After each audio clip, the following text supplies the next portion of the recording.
Assalamualaikum warahmatullahi wabarakatuh. Kami dari kelompok 6 kelas SDGs C Universitas Pertamina akan menjelaskan pentingnya clean water and sanitation. Selamat menyaksikan.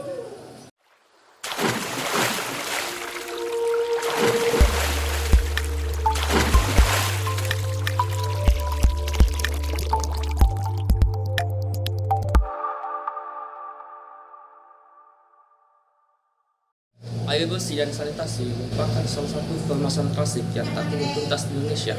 Target capaian sanitasi, baik dalam Millennium Development Goals (MDGs) yang berakhir pada tahun 2015 lalu, maupun dalam Sustainable Development Goals yang berlangsung hingga kini, belum dapat tercapai secara optimal. Mulai awal tahun 2020 lalu, adanya pandemi COVID-19 yang melanda berbagai negara di belahan dunia, termasuk di Indonesia, seolah menyadarkan seluruh lapisan masyarakat pentingnya sanitasi yang baik untuk menghambat penyebaran virus tersebut. Terdapat 3 poin penting yang harus diperhatikan dalam perbaikan air bersih dan sanitasi, yaitu pertama, pembangunan sanitasi Indonesia mengacu pada target Sustainable Development Goals pada tahun 2030 yang akan datang. Kedua, air bersih dan sanitasi adalah dua hal yang tidak dapat dipisahkan.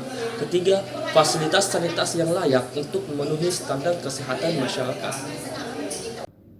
Tujuan dari sumber jurnal adalah untuk mengetahui capaian pembangunan sanitasi di Indonesia dan praktik empiris penyelenggaraan pembangunan sanitasi di Indonesia selama pandemi COVID-19. Metode yang digunakan yaitu penelitian kualitatif dengan teknik pengumpulan data yang dilakukan melalui studi dokumen yang terkait penyediaan air bersih, fasilitas sanitasi, dan air limbah di Indonesia. Air bersih adalah air yang dalam kondisi aman atau sehat untuk digunakan sehari-hari seperti mencuci, memasak, dan dapat diminum setelah dimasak. Kondisi fisik dari air bersih adalah tidak berwarna, tidak berbau, dan memiliki rasa yang segar. Sanitasi adalah perilaku dalam membudayakan hidup bersih dengan cara melakukan pengawasan terhadap faktor lingkungan yang menjadi mata rantai penularan penyakit. Dari kedua penjelasan di atas, sanitasi ini merupakan kondisi yang berhubungan dengan kesehatan masyarakat, terutama dalam menyediakan air minum bersih. Akses terhadap sanitasi dan air bersih merupakan hal yang penting dalam upaya melahirkan sumber daya manusia yang unggul. Ketiadaan sanitasi yang layak dan air bersih dalam jumlah yang mencukupi merupakan awal dari munculnya berbagai persoalan di kesehatan masyarakat seperti stunting, kematian bayi serta ibu, penularan berbagai virus, dan penyakit lainnya. Pembahasan selanjutnya menjelaskan tentang kondisi air bersih dan sanitasi saat pandemi COVID-19. Seperti yang kita ketahui bahwa dampak pandemi COVID-19 sangat berpengaruh terhadap perubahan perilaku masyarakat dalam kegiatan sehari-hari.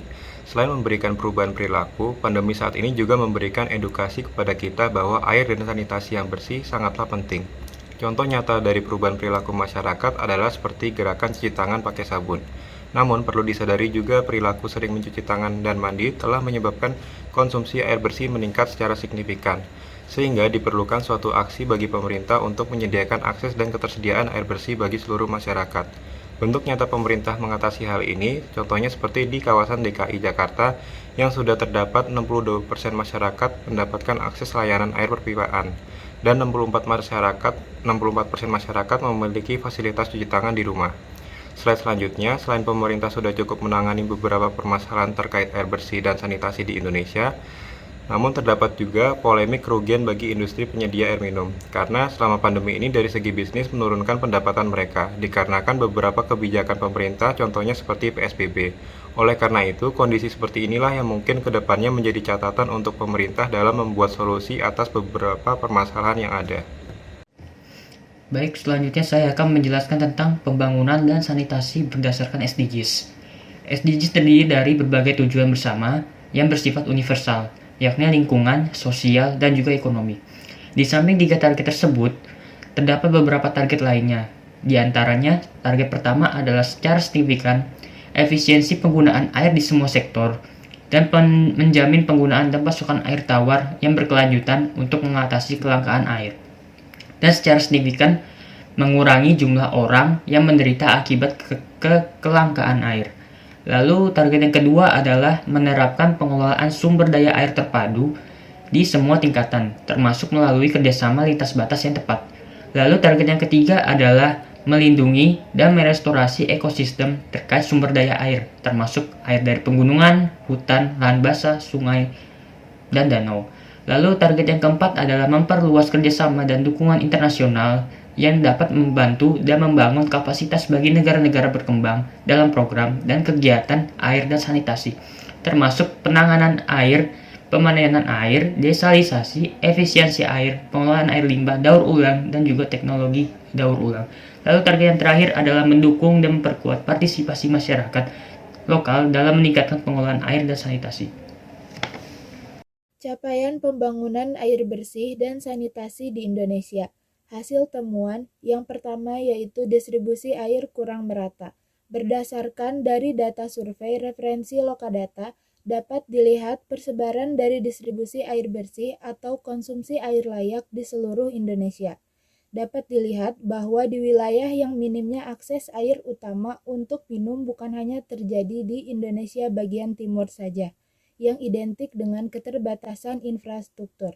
Konsumsi air kurang layak minum tertinggi terdapat di Kabupaten Lampung Utara dan Sumatera, dengan persentase sebesar 44%. Buruknya akses air bersih dan sanitasi layak di provinsi ini disebabkan karena ketimpangan antara daerah perkotaan dan perdesaan. Sulitnya mendapatkan air bersih yang layak juga terjadi di Kabupaten Jembrana, Provinsi Bali. Hasil temuan yang kedua yaitu 65% air tercemar berat.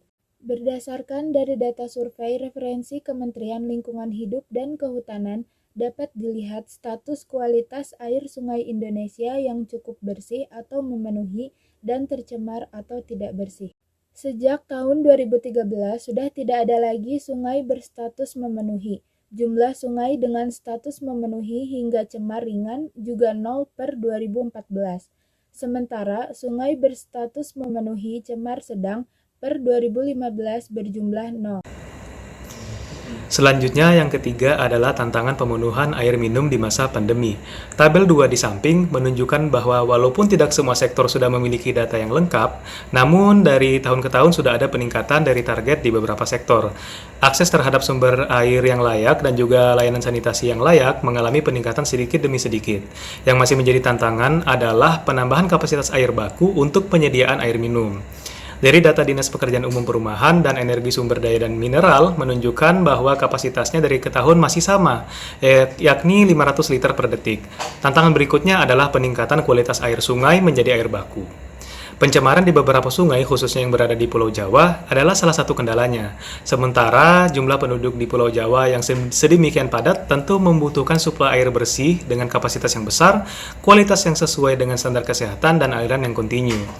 Selanjutnya adalah target dan capaian. Capaian saat ini untuk sektor air limbah masih sesuai dengan target Universal Access, sementara BABS atau buang air besar sembarangan pada tahun 2019 belum mencapai 0% atau belum sesuai target. Pada target sanitasi sesuai RPJMN atau Rencana Pembangunan Jangka Menengah Nasional, dengan target sektor persampahan atau pengolahan limbah padat yang bersumber dari rumah tangga atau domestik, target universalnya adalah 80% sampah dapat diangkut ke tempat pengolahan akhir dan 20% direduksi di sumber atau tempat pengolahan sementara. Saran kebijakan: pertama, pembangunan infrastruktur sumber air dipercepat. Kedua, perbaikan sistem monitoring hidrologis dan kualitas air serta sistem informasi sumber daya air. Ketiga, penyesuaian petunjuk pemanfaatan ruang dan fasilitas. Yang keempat, peningkatan pengolahan infrastruktur sumber air. Dan yang kelima, pengembangan metode pengolahan sumber daya air. Kesimpulan yang kami dapatkan ialah yang pertama, target pembangunan sanitasi di Indonesia dilakukan dengan menyelaraskan RPJMN 2015-2019 dan RPJMN 2020-2024 dengan target SDGs 2020. Yang kedua ialah, pandemi COVID-19 telah banyak merubah perilaku masyarakat dalam praktik sanitasi. Dan yang ketiga ialah, dalam perspektif lingkungan, adanya pandemi ini mendorong pemerintah menyadari pentingnya pembangunan sanitasi untuk menjadi prioritas. Cukup sekian yang kami dapat sampaikan, kurang dan lebihnya kami mohon maaf. Terima kasih.